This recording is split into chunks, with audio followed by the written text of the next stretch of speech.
मैं आज ये स्पीच श्री जवाहरलाल नेहरू की कही हुई बात से शुरू करूंगा। रेलवे सिर्फ लोहे की पटरियां और इंजन नहीं है, ये हमारे देश को जोड़ने वाली एक ताकत है। रेलवे सिर्फ लोहे की पटरियां और इंजन नहीं है, ये हमारे देश को जोड़ने वाली एक ताकत है।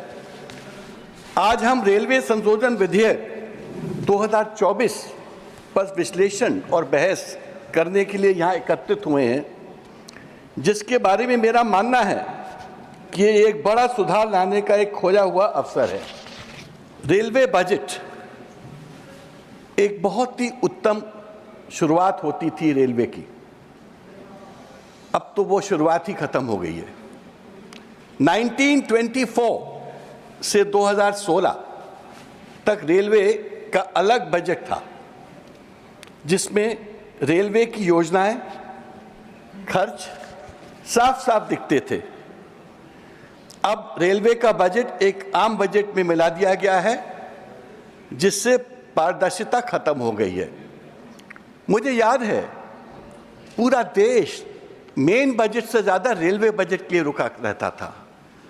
हम चाहते थे कि हमको पता चले कि कौन सी नई ट्रेन स्टार्ट हो रही हैं, कौन कौन से स्टेशंस में रुकेंगी, क्या टाइमिंग्स होंगे, क्या नई योजनाएं आएंगी, ब्रॉडवेज, लॉन्ग, कहाँ जहाँ छोटी छोटी लाइन थी बड़ी लाइन कब होगी। बहुत सारी बातें हुआ करती थी और जिसकी पूरा देश प्रतीक्षा किया करता था। सर, वो प्रतीक्षा खत्म हो गई है, क्योंकि आपने हमसे शेयर करना ही बंद कर दिया है। मुझे आज याद है लाल बहादुर शास्त्री जी 52 से 66 रेलवे मंत्री थे। जगजीवन राम जी 56 से 62, फिर 67 से 1970 रेलवे मंत्री थे। माधवराव सिंधिया जी 84 से 89 जैसे रेलवे मंत्रियों ने आधुनिकीकरण, यात्री सुविधाएं और रेलवे विस्तार पर ध्यान केंद्रित किया था। ये सब बहुत बड़े लोग थे, ये इतिहास पुरुष थे सब। ये भी बड़े हैं, ये भी बड़े हैं। अभी तो इनको मैं एड्रेस कर रहा हूँ। ममता दीदी अपने टेन्योर में दुरांतो एक्सप्रेस लेकर आई थी, हमको सबको याद है। नीतीश कुमार जी 1998 से 99, 2001 से 2004 में एंटी कोलिजन सिस्टम जैसे सुरक्षा उपाय पेश किए, जिन्होंने अभी भी देश भर में विस्तारित नहीं किया गया है। उन्होंने अपने 2001 के रेलवे बजट में की स्पीच में उसे रक्षा कवच सिस्टम नाम दिया था। माननीय मंत्री जी, आपने भी कवच की बात की, मत नीतीश जी की बात नहीं की। आपने इसको अपना एक प्रोजेक्ट डिक्लेयर किया, जो प्रोजेक्ट आज तक हमको सामने दिख नहीं रहा है, क्योंकि रेलवे के कोलिजन्स में कोई कमी नहीं है। मुझे याद है लालू प्रसाद जी 2004 से 2009 उन्होंने बिना किराए बढ़ाए रेलवे को प्रॉफिट मेकिंग इकाई में बदला था। आज सेवा में सुधार के लिए किए बिना किराया बढ़ा दिया जाता है। हमको कोई ऐसा सुधार नहीं दिखता, बट किराया जरूर बढ़ता जा रहा है। लालू जी के उस बजट के लिए उनको हार्वर्ड बिजनेस स्कूल ने इनवाइट किया था, HEC बिजनेस स्कूल ने इनवाइट किया था, IIM ने बुलाया गया था, पर रेल पे एक चैप्टर भी पढ़ाया गया था। मेरा ये कहना है कि रेलवे का बजट कितना महत्वपूर्ण है और कितने महत्वपूर्ण हाथों में था, वो बात इस सरकार ने बिल्कुल अनदेखी कर दी। बजट ही खत्म कर दिया, पारदर्शिता खत्म कर दी, डिबेट खत्म कर दिया, संसदीय जांच खत्म कर दी। तो माननीय मंत्री जी, मैं ये तो कहूंगा कि ये जो आपका अमेंडमेंट है, ये समस्या का जड़ है। आप कहेंगे कैसे समस्या का जड़ है? क्योंकि आपने रेलवे बोर्ड का सरकारीकरण कर दिया है। अब आप कहेंगे सरकारीकरण कैसे हुआ? रेलवे बोर्ड नाम मात्र की स्वतंत्रता है, एवरीथिंग इज मिनिस्टर ड्रिवन। जो रेलवे बोर्ड की परिकल्पना थी, जो रेलवे बोर्ड के बारे में सोच था, जैसे दूसरी सर्विसेज के बारे में सोचता, that they will be autonomous, functionally autonomous, organisationally autonomous. वो चीज अब खत्म हो गई है। Now the public perception is it is minister driven. अगर आप विकसित भारत की सोच रखते हैं तो operationally and functionally autonomous and independent institution के बिना भारत विकसित कैसे होगा? अगर आप अपने इंस्टीट्यूशंस को एम्पावर नहीं करेंगे और उनको डिसीजन मेकिंग प्रोसेस में इंडिपेंडेंस नहीं देंगे तो आपका विकसित भारत नहीं बनेगा। मैं नहीं कह रहा हूं, ये तमाम सरकारी रिपोर्ट्स का भी कहना है। पब्लिक की भागीदारी एकदम खत्म हो गई है। संसद में कोई निगरानी समिति नहीं है, कोई पारदर्शिता नहीं है और हम विकसित भारत की बात करते हैं। अगर आप रेलवे को आगे बढ़ाना चाहते हो, विकसित करना चाहते हो, तो सबसे पहले तो it should be open to debate, it should be a transparent organisation. Railway board को ऑटोनॉमी दीजिए, उनको थिंकिंग प्रोसेस का पार्ट बनाइए। If it is becomes a मंत्री driven exercise it won't happen, क्योंकि मंत्री जी की भी एक सीमा होती है सोच की। माननीय रेलवे मंत्री जी, मुझे पता है कि आप टेक्नोलॉजी के प्रेमी हैं। मुझे यह भी ज्ञान है कि आप ट्विटर में तुरंत रिएक्ट करते हैं, आपका इनोवेटिव माइंडसेट भी है, मगर आप ब्यूरोक्रेटिक माइंडसेट के हैं। आप वो पॉलिटिकल ओपननेस जो एक रेलवे मंत्री की जरूरत है वो मिसिंग है। मैं इसको बुराई के तौर से नहीं बोल रहा हूं, मैं पब्लिक का परसेप्शन से बात कर रहा हूं। रेलवे में कई बड़े बड़े टेक्नोलॉजिकल बदलाव की जरूरत है, लेकिन जो रेलवे में इनोवेशन या आधुनिकीकरण चाहिए, भारत अभी उससे वंचित क्यों है? यदि जनता के प्रति नहीं तो रेलवे बोर्ड किसके प्रति जवाबदेही है? क्योंकि रेलवे बोर्ड से हमको अगर कुछ पूछना भी है, या पहले जो रेलवे बोर्ड की एक ओपननेस होती थी वो तो समाप्त हो चुकी है। आज ये नहीं मालूम होता है कि रेलवे बोर्ड जनता के प्रति जवाबदेही है कि नहीं। किसी आदर्श सरकार के लिए क्या होता है? यात्रियों की सुविधा, सुरक्षा और की प्राथमिकता होती है। सुरक्षा और सुविधा की प्राथमिकता ही तो सबसे बड़ी आपका मूल कार्य है। बालासोर में 2023 में 296 मौतें हुई ट्रेन एक्सीडेंट से। बेंगलुरु हावड़ा एक्सप्रेस का कोलिजन हुआ 13 अक्टूबर 23 में 13 डेथ्स हुई। बीकानेर गुवाहाटी एक्सप्रेस का डिरेलमेंट हुआ और अनेक ऐसे घटनाएं हुई। फरवरी माह में महाकुंभ के वक्त भगदड़ में 18 श्रद्धालुओं की मौत हो जाती है, वो भी दिल्ली जैसे शहर में जहां पर रेलवे बोर्ड स्थित है।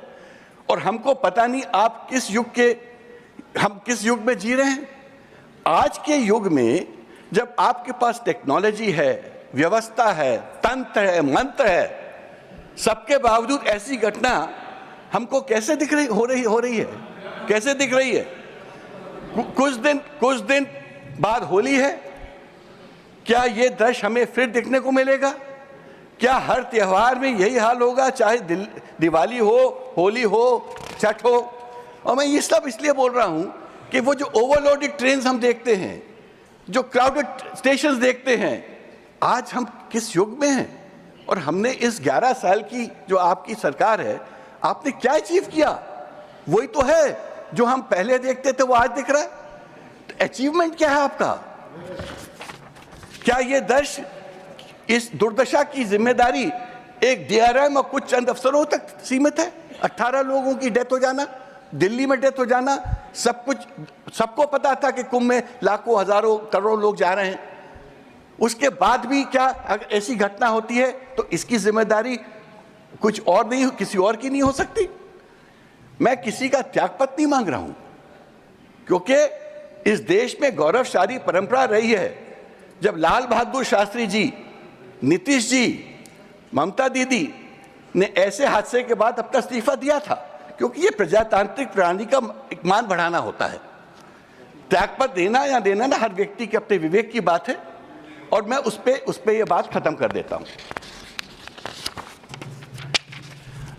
अब मैं आपको बताना चाहूंगा, हम लंबी चौड़ी बातें करते हैं, हमने इतना विकास किया, हमने इतना विकास किया। हमने भारत में रेल के विकास जरूर किया, पर भारत के रेल आंकड़ों को चीन के रेल आंकड़ों से तुलना करना चाहूंगा, क्योंकि चीन ने इंडिया को बेहद पीछे छोड़ा हुआ है। सुनिए, पहली बार संचालन रेलवे का चीन में, भारत में हुआ था 1853 में, चीन में 1878। हमारी नेटवर्क की लंबाई है 70,000 किलोमीटर, चीन की है 1,50,000 किलोमीटर। हाई स्पीड रेल हमारे यहां आज भी निर्माणाधीन है। चीन में 40,000 किलोमीटर का दुनिया का सबसे बड़ा हाई स्पीड रेल निर्माण ट्रेन ट्रैक है। औसत एक्सप्रेस ट्रेन की गति 50.16 किलोमीटर पर घंटा 2019-12 से 51.1 किलोमीटर पर घंटा 23-24 में हुआ हमारा। चीन का 140 से 160 किलोमीटर घंटा की औसत स्पीड है सर। औसत मालगाड़ी की गति 23.6 किलोमीटर पर घंटा 19-20 और 23-24 के बीच की बात बता रहा हूं मैं। चीन में मालगाड़ी की स्पीड है 120 किलोमीटर पर घंटा औसत स्पीड। माल ढुलाई की मात्रा, हम 500 करोड़ की माल ढुलाई करते हैं टन्स की, चीन 1000 करोड़ का करता है टन्स की। यात्रियां, हम 800 करोड़ यात्री एनुअली अपने ट्रेन में ले जाते हैं एज पैसेंजर्स, वहां 2000 करोड़ जाते हैं। अंतर्राष्ट्रीय चीन, हमारा कनेक्शन क्या है? हम पाकिस्तान से कनेक्टेड थे, वो बंद हो गया। नेपाल की सीमा तक ही ट्रेन जाती है, अंदर आगे नहीं जाती है। बांग्लादेश में जो परिस्थितियां हैं वो आपके सामने हैं। चीन यूरोप से कनेक्टेड है, लाओस से कनेक्टेड हो रहा है, म्यांमार, थाईलैंड और वियतनाम। तो मेरा ये कहना है कि हम जब विकसित भारत की बात करते हैं तो हमको इन मापदंडों के बारे में सोचना चाहिए कि जो हमारे से कॉम्पिटिटिव नेशंस हैं उनके मापदंड क्या है, मेरे मापदंड क्या हैं, और हम कितने पीछे हैं। आपका 2013-14 में एवरेज फेयर पर पैसेंजर क्या था?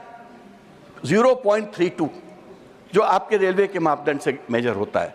21-22 में बढ़कर 0.66 हो गया, जो 107% की बढ़ोतरी है एवरेज फेयर पर पैसेंजर। तत्काल टिकट और डायनेमिक किराया में ज्यादा पैसा देने पड़ते हैं, 2000 का 6000 तक देना पड़ता है, जैसे फ्लाइट में होने लगा है। क्या सरकार प्राइवेट कंपनी से कंपटीशन कर रही है? Railway is a public carrier, क्या आप प्राइवेट कंपनी से कॉम्पीट करना चाहते हैं? Platform ticket, cancellation fee, reservation fee सब बेहद बढ़ चुके हैं। वंदे मातरम, दिल्ली कानपुर की औसत गति 83 किलोमीटर घंटा है, वो तो आपका प्रोजेक्ट है, जिसका किराया 1195 रुपीज है, जबकि शताब्दी की स्पीड 82 किलोमीटर घंटा है, जिसका किराया 840 रुपए है। क्या फर्क है? 200 रुपए का 200 फर्क है, मगर स्पीड में क्या फर्क है? एक किलोमीटर का। मनमोहन सिंह जी ने की सरकार के तहत यही शताब्दी का टिकट 450 से कम था। मेरा प्रश्न यह है कि वंदे भारत ट्रेन में आपने क्या बदला? सिर्फ इंजन का शेप बदला, उसको एक जैसे एरो शेप देते हैं। कुछ टाइम पहले एक गाय, मेरे पास तस्वीर है, वंदे भारत की इंजन से टकरा गई थी, तो जब खोला सामने का तो देखा अंदर खोखला है। तो फ्रैंकली स्पीकिंग, वो आपने खाली एक मॉडर्न डिजाइन देके you have sold Vande Bharat, जबकि उसकी जो स्पीड है कोई दूसरे पुराने ट्रेनों से कोई ज्यादा नहीं है। लखनऊ जाने वाली वंदे भारत 6 घंटे 25 मिनट लेती है, अरुणाचल पुरानी ट्रेन है, अरुणाचल एक्सप्रेस, हमसफर एक्सप्रेस पुरानी ट्रेन है, मुझे भी उतना ही टाइम लेती है। तो कौन सी बड़ी बात है आपने वंदे भारत स्टार्ट किया? टिकट ज्यादा, घंटे से दिल्ली से रीवा बड़ी मुश्किल से ट्रेन स्टार्ट हुई। ये सालों तक विंध्य क्षेत्र रेलवे विहीन था, रेलवे थी नहीं वहां पर। बड़ी मुश्किल से अर्जुन सिंह जी के वक्त वो वहां पटरी लगी, ट्रेन स्टार्ट हुई। अब प्रयागराज से होते हुए दिल्ली से प्रयागराज, वहां से रीवा जाती है एक ट्रेन जो पूरे विंध्य प्रदेश को केटर करती है। प्रयागराज के बाद वो ट्रेन 5 घंटे लेती है रीवा पहुंचने के लिए। हम गाड़ी से 2 घंटे में पहुंच जाते हैं, तो लोग प्रयागराज में उतर जाते हैं, गाड़ी से जाते हैं। तो मेरा ये कहने का मतलब है कि अगर हम इन सुधारों को विकसित भारत की सुधार बोलते हैं, तो ये क्या सुधार है? नीति आयोग के सुझाव की बात कर रहा हूं मैं। नीति आयोग ने की 3 रिकमेंडेशंस थी जो इंप्लीमेंट होनी थी। ऑटोनॉमी ऑफ रेलवे बोर्ड के बारे में नीति आयोग ने बात की। क्या हुआ? आपने तो खाली रेलवे बोर्ड को 905 एक्ट से लेकर 1989 एक्ट में सब्स्टिट्यूट कर दिया, इसके अलावा तो कुछ किया नहीं। रैशनलाइजेशन ऑफ डोमेस्टिक फेयर्स के बारे में नीति आयोग ने बात की। Extensive use of public private partnership in non core business of railways में नीति आयोग ने बात की। और सबसे बड़ी बात नीति आयोग ने बोली है, autonomy and independence of railway board with railway zones with full financial autonomy. खाली आप बोर्ड को नहीं, आप अपने जीएम्स को भी ऑटोनॉमी दीजिए, मेक देम फंक्शनल। आप तो यहाँ ओवर सेंट्रिक कर रहे हैं, आप तो पूरी चीजें को मिनिस्टर ड्रिवन कर रहे हैं।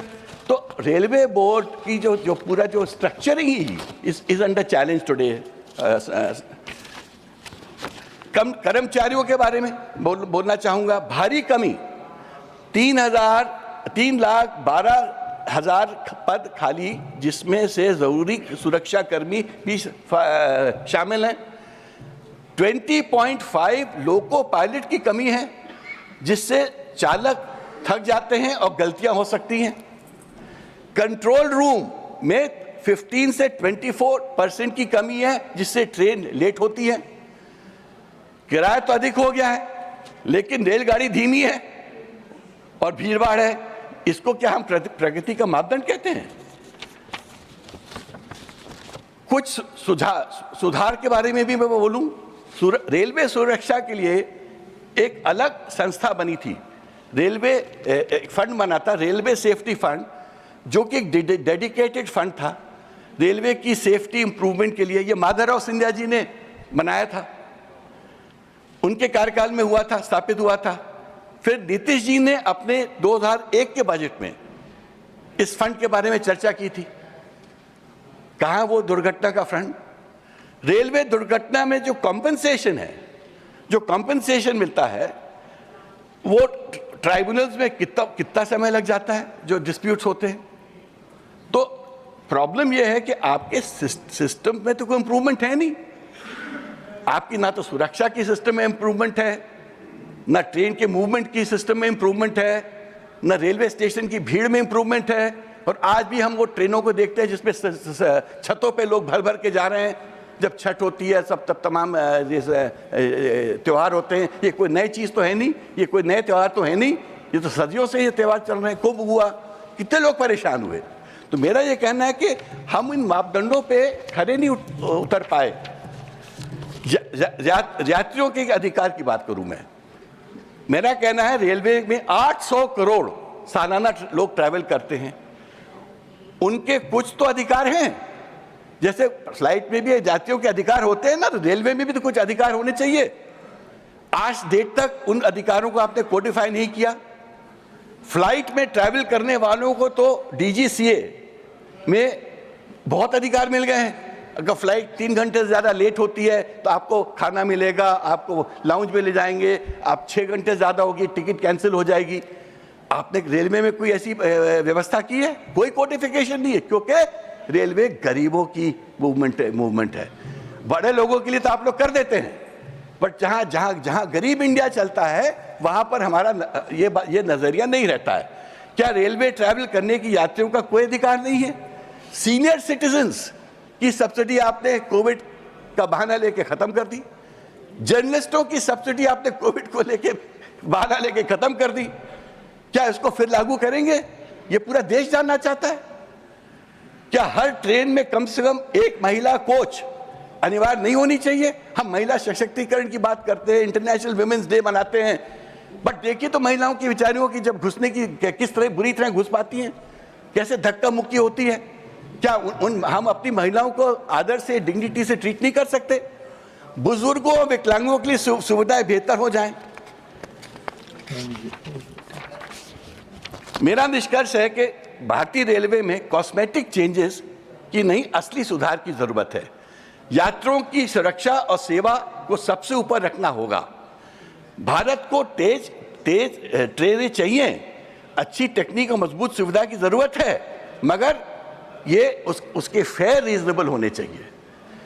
मंत्री जी, मुझे पता है कि आपको रील्स की बहुत पसंद है, आप रील्स को बहुत पसंद करते हैं, ये ऐसा पब्लिक परसेप्शन है। मगर मैं चाहता हूं, आज के बाद मुझे विश्वास है कि आज को आपको अपने रेल से भी मोहब्बत हो जाएगी। जब तक रेल से मोहब्बत नहीं करेंगे और रील से मोहब्बत करेंगे तो विकसित भारत का निर्माण नहीं होगा। चेयरमैन साहब, मैं आपसे बोलना चाहता हूं, भारतीय रेल केवल एक उद्योग नहीं है, ये एक संस्था है, ये एक मूवमेंट है, ये देश का पब्लिक कैरियर है। 800 मिलियन लोग एनुअली इस पे ट्रैवल करते हैं। ये गरीबों का वाहन है, ये देश की जान है, ये देश का ब्लड सप्लाई जैसे होती है, वो वेसल है, ब्लड वेसल है। अगर आप इसके प्रति ध्यान ना देके एक छोटा सा अमेंडमेंट जो आप सब्स्टिट्यूट आपने किया 1905 का एक्ट को आपने इसमें मर्ज करके एक सब्स्टिट्यूटेड रेलवे बोर्ड को यहाँ ले आए, उससे क्या होने वाला है? वो रेलवे बोर्ड वैसे ही रहेगा, उसकी टर्म्स एंड कंडीशन आप बाद में डिफाइन करेंगे, उसके रूल्स आप अलग से प्रिस्क्राइब करेंगे, उसके रेगुलेशंस अलग से प्रिस्क्राइब करेंगे, जिसमें कोई ओपेसिटी नहीं है। तो मेरा ये कहना है कि जो आपने किया है ये तो एक फॉर्मेलिटी है, ये तो एक कॉस्मेटिक चेंज है। देश के बारे में सोचिए, जनता के बारे में सोचिए। ये जनता का जो ये कैरियर है, इसको जनता को डेडिकेट करिए, सीनियर सिटीजन को डेडिकेट करिए, पत्रकारों को डेडिकेट करिए, महिलाओं को करिए और बुजुर्गों को करिए, विकलांगों को करिए, जिससे हमारी सुविधाएं सुदूर हों, अच्छी हों, सुरक्षा अच्छे से हो। Thank you. वाह, धन्यवाद तनखा साहब।